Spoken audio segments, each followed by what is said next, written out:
akabanga kabadde kaweze nga aba National Unity Platform tebanyega kabinja akamanyikibwa nga ka Fangon Forest. Era ebbanga lyonna Fangon Forest ne NUP babadde nga bagwa matereke oluvannyuma lw'olunaku Alien Skin ne banne lwe baalumba ekitebe kya NUP ne bakolawo ebyambiyoni. Abantu ba NUP baali beesonyiwira ddala Alien Skin. Naku olwaleero omu ku bawagizi b'enkyukakyuka avuddeyo n'ayisaamu Alien Skin ne Fangon Forest eggaali namutayiika. Saagala nnyo kwogera naye njagala naawe weerabireko tukomewo. Byebyo byemukola ssente ne zikuyita mu ngalo weebuuza ne bannange luli naddukiranga ku sipiidi ya yiriyiri ssente nga azifuna wagoba maama w'abaana n'oleeta abanyarwanda abatakugattako.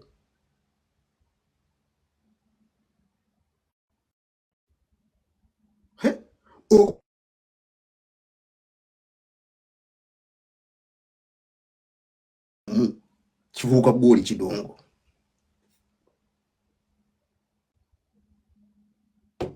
Oli fote nnyo ate era sito y'omukazi paka nga bumaze otereza ensonga zammwe n'oyo demu gwe ddogo oyo demu naye yakukolimira. Buloli n'ebintu ebikutambulirako ojjukira ono omusajja w'okugundi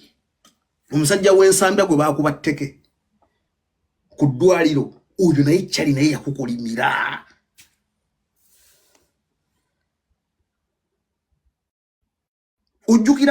Ojjukira bouncer w'oku Vox gwe baakuba layiti oluba ne luzimba ne babivungavunga oyo naye yakukolimira. Nja kukujjukiza gwe muntu abantu abaakukolimira n'ensonga yo lwaki oli awo wooli nga tokyawulikikanga bwe wali owulikise nga ne Galaxy Radio ekuyita ku za awards ne batali organizing na kuliko organizing nti wazze. Kugambe kati sawa ya kakati olina kukwatira nko 10 nsawo. Yes, unakwatira nko 10 nsawo.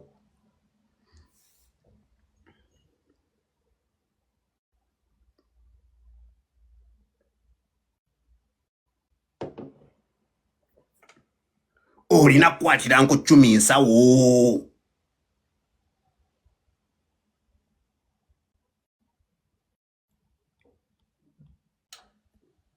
Okategedde.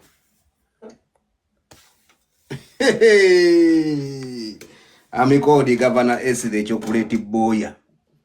Ate nga nko 10 omukwatira ensawo nga takuwadde wadde n'olwataano. Musajja agambye ate for free.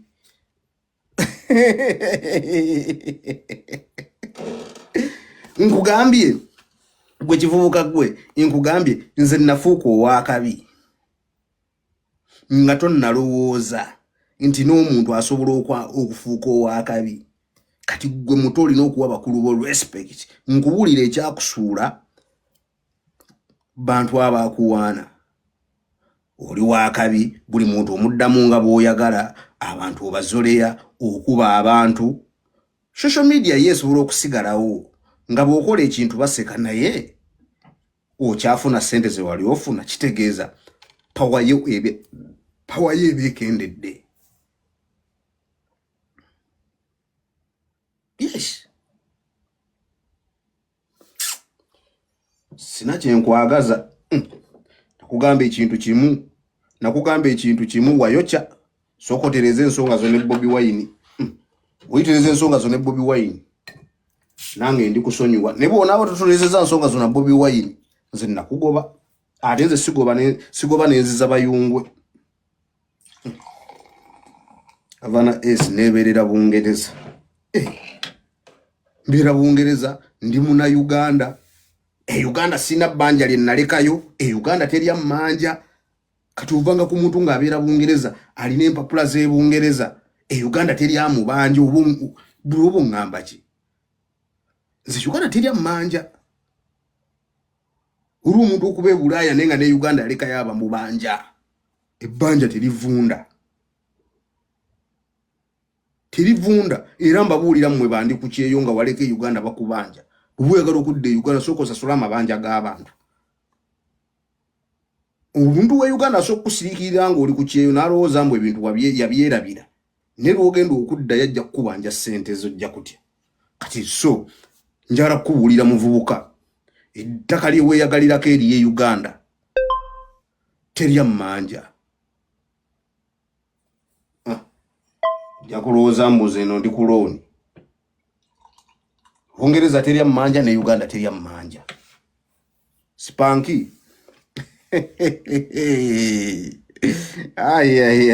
yamuvamu ebyo ebintu by'okuzolera abantu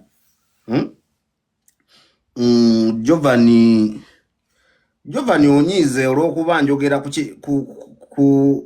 ku kivubuka kyo naye no problem nze siri muwagizi waakyo era ko olunaku kyajja ne kiŋŋamba ye kyagamba kimbu okubeera nga nnyimba ebibi n'embeera ne ssente n'okuba nga nnyimba bulungi naye nga sirina kikyosinga okwetaaga ne ŋŋamba omuvubuka naye akimanyi nti naayimba bubi omuvubuka akimanyi nti no naye akimanyi nti ayimba bubi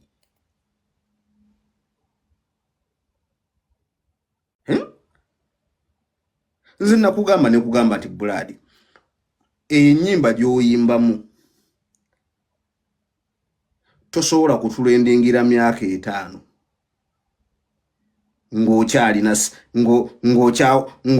ng'abantu bakyakukubira obugombe n'owaka ne kugamba kyusaamu funa ku balwaita genda mu nsozi okole eddoboozi tewampuliriza mwaddanga mu kukuba abantu na komanda mudogo wuuyo ye wamuteeka goli wabweru oli mukunawuza ntalo na bagavana esa abaakuvaako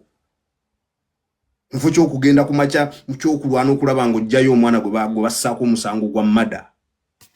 mwana ali ku musango gwa kutta muntu komanda mudogo apa prison wabeerayo basiba abantu yes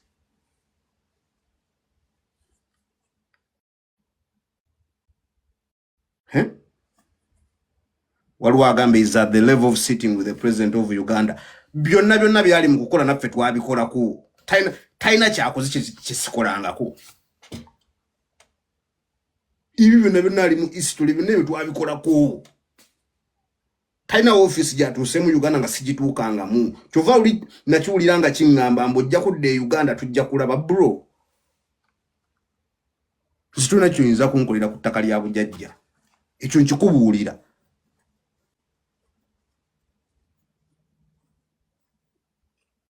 tolina kyoyinza kunkolera ku ttaka lya Uganda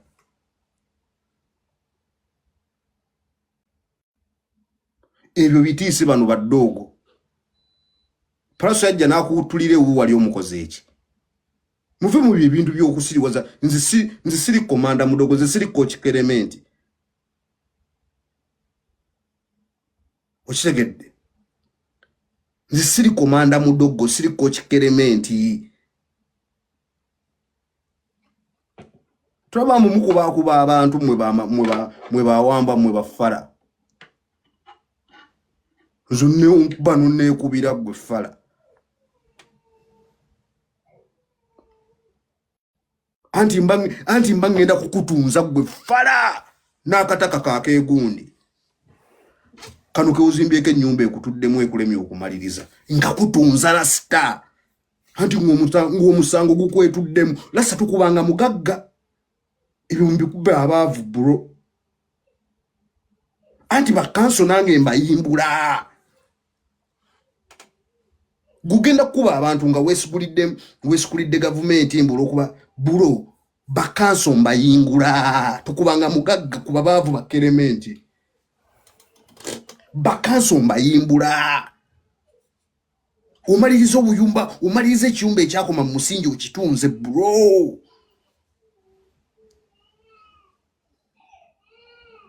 ate kati gwe ddogo okyalina okwegendereza nnyo kuba kati gwe mu Uganda oli blacklisted mu Uganda mubaamu abantu abali blacklisted gwe dogo mu Uganda oli blacklist kino kiwulirize gwe dogo mu Uganda oli blacklisted otya ebintu byokoze emisango gyokoze emingi bulo omuntu ng'alina bakanso abamalayo n'akwezingamu kaba kaweddemu kati bwe muba mumanyira abantu ze siri mu size zo gwe tonda bange Uganda no zambuze ndi size zo eyo level y'abanaku nze nagivaamu dda emyaka 2 emabega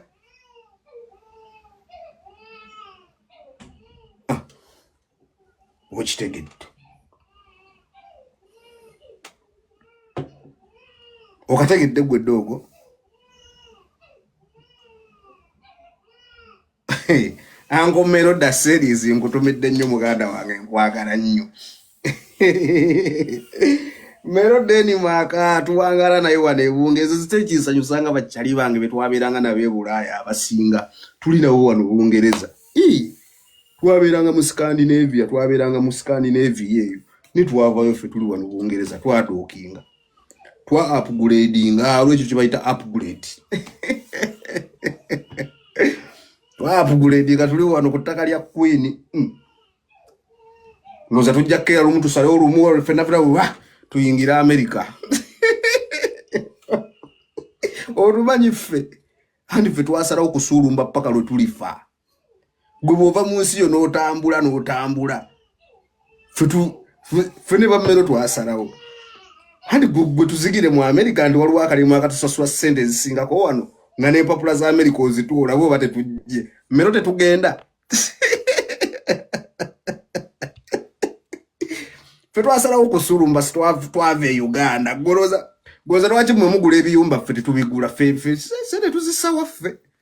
kuba tukimanyi ffe no tuli bajja na nnyina sente tuziteekaka tugula sigula kuyumba kugenda kunsiba in one geographical location ndi muna Uganda sente giteeka kya ddondo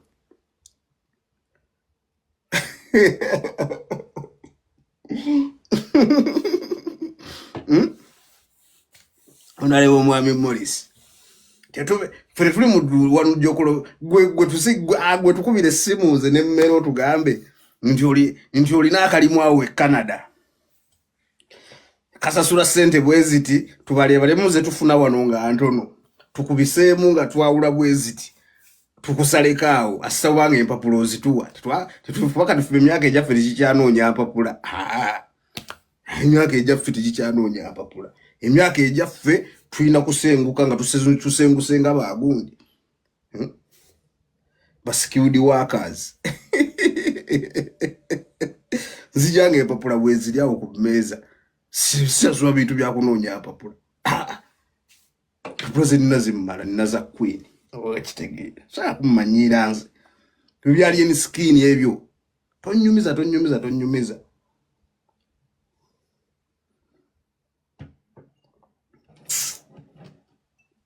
muri mumanyi kyova mbagamba nnyo mmwe baana mmwe Katonda bwakuwanga kulinnya tokudaaliranga abantu because ofunye erinnya because erinnya nga nawe wooliwulidde nti linnya limala ne liggwawo ate erinnya bwe liggwawo ligenda ne ssente zo zonna bw'obeera nga tewa investinga bulungi nga bw'olaba abasajja ba Mesach Ssemakula nti gw'osanga Mesach Ssemakula musajja mugagga nnyo naye nga Mesach Ssemakula kamala okukendeeza wano ku hiiti mwana zinyumba yange ebeera ebuguma gye mbeera musibira singa ennyumba ebiyumba by'abaana Uganda oyingira mu kiyumba ky'abaana Uganda nga kinnyogoga zitompitanga ewuwo ng'ennyumba y'ennyogoga mmwe ababeera simanyi Bungereza Sweden wa tompitanga mu kiyumba kyo nga kinnyogoga fono zigwe ntukendeeza nkendeeze ng'olabye kusukkiridde ntutuunu oyingira ekiyumba ky'omuntu kinnyogoga tompita mu biyumba byammwe ebyo ebinnyogoga ebyo mu winta mpita ng'omanye ennyumba yeekola ki ekyo kya kitegedde ina gye nagenda eyo egundi eyo oba nali nkyabeera Sweden nagende wakyali wange nga wannyogoga ne muganda wange mpisa kuntuka zira bwe mba napangisa ennyumba asooka kubuuza muntu nti wano nsooka kubuuza muntu nti owaaye ennyumba eyiyo hita yakupimira kukendo nga gundi saa nyumba z'amateeka nze ndi mu loodi ayi ate nkuwe ssente zangu tandika okumbuulira mbu ate zino essaawa tonaaba zino essaawa tokola kya Fauzi Fashion King nkwaga baba abaana twafuuka ddaba akabi ffenna nabo Fauzi Fashion King uyu musajja yayambaza Kenzo kati ze ngondetera ebyo bitabani byammwe ebyo byane ufuso wakabi ofunye ku sente n'otanyo na wadde ku Fauzi King akwambazeeko n'osigala nga abakwambazanga mu kibaati era be bakwambaza agasawo beera ng'okubya akasawo tugambe nti wabula that guy loves bags birengo utaddeko Versace ensawo ng'oyambadde Louis Vuitton ensawo ng'olina Gucci naye ebisawo eby'ennabugabo iyo gwe gasawo gassa ku mugongo ye ze ekimbi kyammwe saakisiima nze kati nga era bannaye mukama kato tulina akaseera we kyabeera ssebo ekifala nga kyekiri ssebo nga nnyimba zaakyo ze ziri ku number 1 ng'abantu bababuuza omuntu asinga okutrending e Uganda ng'abantu nga ssebo nga tugamba nti omuli w'amakoola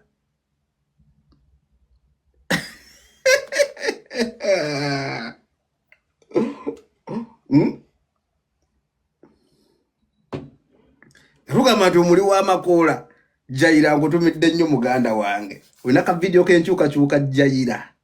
kewankula yasoma bino Jaira kyali wange ow'Ebungereza wano yeye baana ba wano bakulidde wana amanyi oluzungu yagera nankolera ka video ke nayagala ak'oluzungu bana abaana bamanyi oluzungu gwe muganda wange ayigigi ki ekiri omuganda wange nkutumidde nnyo nkwagala nnyo ayigigi kulikayo